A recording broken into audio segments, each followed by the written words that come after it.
Hey guys, welcome back to today's video. Today is Sunday, August 13th, 2023, and today we are going to be talking about an Arizona ballot referendum, an initiative that is being launched by an Arizona abortion rights effort to get the issue of abortion decided by the voters in the upcoming general election. Now, in around a year and a half from now, actually less than that, we will be seeing how Arizona voters will decide on this very important issue for the voters in their state, for citizens in their state.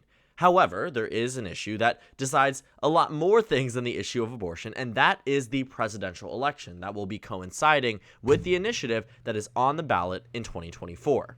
Now, to start off, it is very interesting that we are heading into a general election deciding this issue of abortion alongside it. It will start to become more and more relevant as other states begin to pile on, but it looks like the presidential election in 2024 will be alongside many other ballot referendums following the one that we have seen in Ohio and ones that we saw in the 2022 midterm elections. Many states you saw initiatives in terms of ballot signatures, in terms of petitions filed that were too late or didn't capture the amount or percentage needed to get an issue on the ballot, with just months and in some cases weeks to get an initiative for the general election. But in 2024, these states, specifically red states with abortion bans, have time to go ahead and make the issue of abortion a mainstream voting issue for their citizens. Now, the title of this video really just dives deep into the initial discussion about the electoral benefit of an Arizona abortion ban referendum on the ballot in 2024, specifically a benefit for the Democratic Party. And I will say that while it is something that is important to recognize, this entire channel is around the electoral politics and the way that political maneuvering benefits either side of the aisle. I also do want to say that I do not believe that this abortion rights referendum was explicitly added to benefit the Democratic Party. I think this is an issue that you see with the ACLU, with Planned Parenthood, that a lot of people do in fact care about, and regardless if it was purple state, red state, blue state, this initiative would be pursued regardless. However, we cannot ignore the very real implications and benefits for Democrats and pro-choice politicians that come alongside running in the same race as you see an abortion referendum. Gretchen Whitmer can tell you that with her 11-point victory alongside that double-digit victory for abortion rights in Michigan. Laura Kelly can tell you that running alongside in a Kansas abortion referendum that occurred months before the general, where she was on the right side of 59% of voters in her state to win as a Democrat in a Trump plus 16 state. You can see it all across the country that there are electoral benefits of these issues. I'm not trying to make an argument that this was done with ill intention, but rather I'm trying to recognize that there is an electoral benefit there. So with that discussed, I do want to go ahead and take a look at what we have seen with this abortion referendum in specific. What is the catalyst for it, and why is this popping up now rather than earlier on? Well, as I mentioned earlier on in this video, there were a number of states that decided to pursue an abortion referendum following the Dobbs decision. However, because of the timing of the situation, with the leak happening in May, with the final decision cracking down in June, you saw that states were really scrambling to get these abortion referendums on the ballot. Very few actually were able to make it happen. That's why Ohio's is happening now. That's why you see Arizona happening for 2024. And it really just boils down to state procedure and the ability of one state to organize and rally the number of signatures necessary to initiate said referendum. Now, the Secretary of State website from the state of Arizona provides us this guide, a 71-page initiative and referendum guide, but the important part for us lies on page number 5, which simply just recognizes the initiative and referendum petitions and when you have to hold the election should you receive the necessary signatures. To summarize the initial few pages, you need 15% of the last general elections in totality vote or signatures, meaning 380-some thousand Arizona residents is roughly 15% of the total turnout in the last Arizona election, being 2022, to sign on to this petition to initiate the referendum. Then, once you have the verified signatures by the Secretary of State's office by a early July deadline, you have to hold the election in the next general election, meaning that's 2024. So with this time, the Arizona ACLU, the Planned Parenthood in the state, and nationally has months on end to organize and gather signatures ahead of the general election. They did try to do it in 2022, but unfortunately was unable to do so. then you saw a number of laws signed across the United States, specifically also in the state of Arizona, that included a 15-week abortion ban. Following the election of Governor Katie Hobbs in the state of Arizona, we found that she gave the Attorney General the direction to not enforce said abortion ban, but there's still a lot of issues surrounding that legally and in terms of long-standing precedent. Also to say that the abortion referendum would codify abortion rights in Arizona's constitution rather than relying on 4-year general elections and gubernatorial elections to choose the right attorney general, to choose the right governor, to choose the right pro-choice candidate. This would make it permanent. And with this decision to hold it ahead of 2024, we start to see the benefit of that, a benefit that already gave Democrats the upper hand in 2022 that will undoubtedly give them a leg up in the 2024 races. When abortion became a mainstream issue, specifically in the state of Arizona as well as a swing state, the Democratic Party drove up turnout on their side, allowing Katie Hobbs, who quite frankly was a relatively poor campaigner, didn't have the strongest campaign in comparison to many other mainstream Democrats, gave her the victory in the 2022 governor's race. That was alongside Senator Mark Kelly's 5-point victory in the state of Arizona. Keep in mind, a battleground state that Mark Kelly himself won in the last election by just 2.4%, and Joe Biden himself won by less than half a percentage point, turned it into a 5-point race. And it isn't to say that abortion single-handedly decided it, but it certainly benefited the Democratic Party that 60 to 70% of the country believes that abortion should be legal and, safe. You have that pro-choice bloc that turns out and voted for the Democratic Party.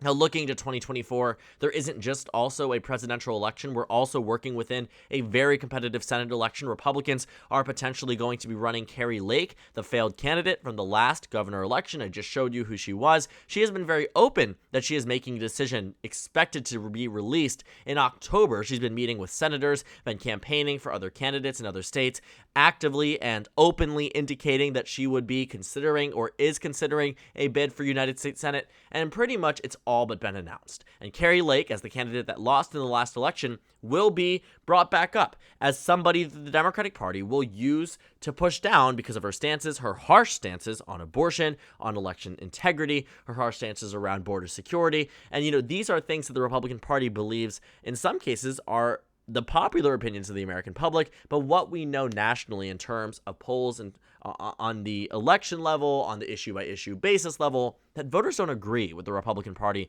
on many of these social issues. And thus, it will become relitigated again, and especially with an election that coincides with it, surrounding the issue of abortion after an abortion ban has already been put in place in Arizona. Voters are going to turn out for this. And what we have seen in terms of historical abortion referendums, I think the most prominent example is the Kansas abortion referendum, because for context, here's how Kansas voted in the presidential in 2020. Trump plus 14.6. In 2016, it was Trump plus 21.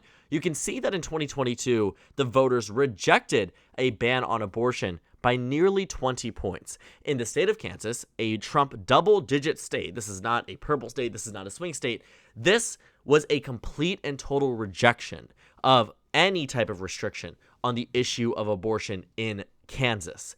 It was a very good turnout election for the Democratic Party. It was an early indicator, too, that Democrats were on track to do very well in the 2022 midterm elections. Notably in Kansas, Laura Kelly, the Democrat, won re-election to another 4-year term, this time not against some type of crazed Republican like Chris Kobach, who was never in a strong position, lost the governor's race in 2018, did end up becoming attorney general, but Laura Kelly, in her capacity, was able to do very well, contrary to previous Democrats, and a lot of it was indicated and pushed by the abortion referendum and those who aligned with her side of the aisle. Because when you take a look at who was supporting the either side, you find that the Republican Party was supporting the for, and the Democrats were supporting the against.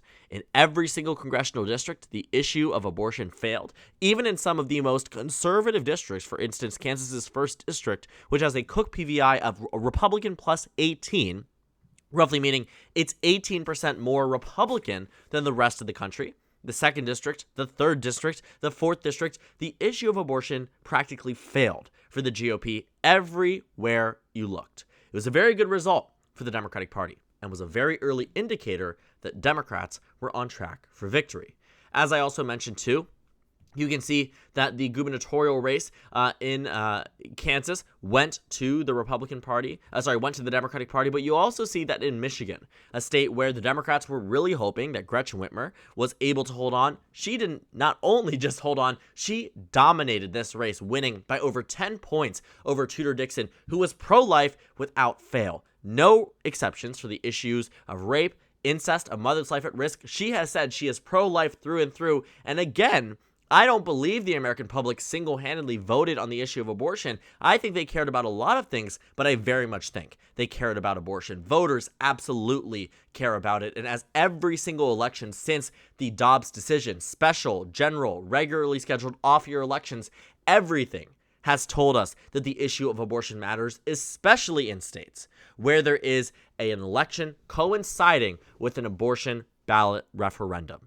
That is where we are. I mean, we can see that these referendum elections, these referenda, for example, in Michigan, Proposal 3, which gave people the right to reproductive freedom, passed by double digits. Gretchen Whitmer, the Democrat who supported yes, Tudor Dixon, the Republican who supported no, their election roughly ended up in the same exact position. You can also see that in other states where there are very solid Republican voters, for example, Kentucky voted against banning the right to an abortion. Kentucky, which voted for Donald Trump by 30 points in the last election, in 2016, 26 points in 2020, voted against restricting the access to abortion. So looking at Arizona, to sort of draw the comparison, Trump plus 15 ended up no plus 20. Trump plus 26 ended up no plus 5. Arizona, which is Biden plus 0.3, very well might end up being no yes, supporting the right to abortion, plus 15, plus 20, depending on the electorate. And as a result, voters are thinking about one issue, they're thinking about another, and they would be way more inclined to support the candidate that they are agreeing on in these ballot measures, and it's also an issue about turnout. What we saw with the Kansas abortion referendum is that turnout amongst women increased dramatically. Voter registration amongst women increased dramatically. Voters that not only were voting in the abortion referendum, but in every election following, and some of the most important ones. That is where we are now. The initiation alone of this abortion referendum is going to get people registered. Not only do they have an extremely important Senate, presidential, congressional, whatever it might be, election coming up, now there's something else to work for, add towards, and the Democratic Party and the ACLU and Planned Parenthood and many other women's groups in the state of Arizona are predicted to spend $40 to $50 million on this issue of abortion. And though it isn't inherently partisan, it 100% works out to being so and benefiting the Democratic Party. The Republican Party will campaign against this. Donald Trump, Ron DeSantis, Nikki Haley, Tim Scott, whoever's on the ballot or Prez or VP will campaign against this. They will come to Arizona and they will publicly state that they will vote against the Arizona bid to enshrine abortion rights in the Constitution. And that will lose them voters. The Democratic Party knows exactly what's going to happen once they get the required signatures. It will make abortion a mainstream issue in this state for this election alone, but they are hoping that that is enough to get them through. A re-election of President Biden in this state, a victory for a Democrat that isn't Kyrsten Sinema in the state, victories for Democrats in Arizona's 1st and 6th district and those swing districts and the ones that they currently hold. This is a lifeline being thrown to the Democratic Party. Even though they very well could have won without it, this will only benefit them significantly more. And while I do not think it was inherently a political decision, it is one that will have tremendous benefits for Democrats in 2024 alone. That probably was not the intention. I don't think it was the intention, but you cannot ignore the influence, the result of something like this ending up on the ballot. And when we see Joe Biden win the state of Arizona, a lot of people are going to be looking and saying the issue of abortion helped you 100%. Because it did for Democrats in 2022. It is doing so for Democrats in 2023. And until we get our next Roe v. Wade, it probably will be benefiting them for quite some time. Governor elections where the governor can call the shot on the issue of abortion, can call the shot on the attorney general's enforcement of said laws, has the agency, has the ability to do things along those lines. And for as long as the American public aligns with the Democratic Party heavily on the issue of abortion, this is a winning strategy for Democrats. This is how they will win in 2024, and this is how they did win in 2022. So we'll see what happens. We will see, do they get the required signatures? They're expecting to get over 500,000 signatures when they don't even need that, need less, 100,000 less than that to win, not win, but to get this on the ballot. I have no doubt, though, should this be certified and placed on the ballot in 2024, that number one, it passes by double digits, and number two, it has a tremendous benefit for Democrats that will help them in this election alone, but will go to show the influence of the issue of abortion on turnout, on registration, on voting patterns across swing states. We've seen it happen. We will see it happen in November. We'll see how Ohio votes on the issue of abortion. And if Ohio, a Trump plus 8 state, is passing it, Arizona is too.